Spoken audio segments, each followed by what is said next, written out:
My name's Alex from Cleaners Talk. In today's video, we're going to go ahead and unbox, assemble, and use the Swiffer Power Mop. Okay, let's go ahead and unbox it.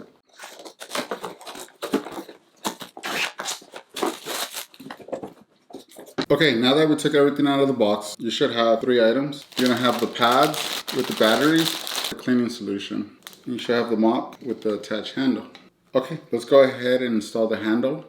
As you can see, you're going to attach this piece. And we're going to go ahead and attach this piece. Okay, next step will be to install the batteries. Flip it on its back. There's a compartment here for the batteries. Go ahead and slide that up. As you can see, it accepts 2 AA batteries. Go ahead and install your batteries. Make sure that the arrow is facing towards the handle. As you can see, we installed the batteries.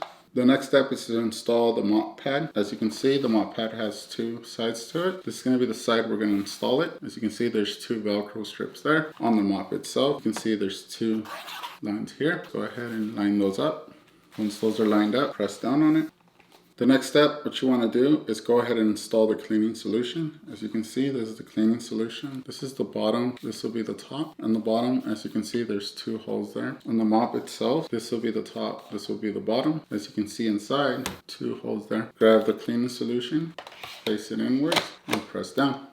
Okay, for the last step, go ahead and press this button right here. It's going to release the cleaning solution.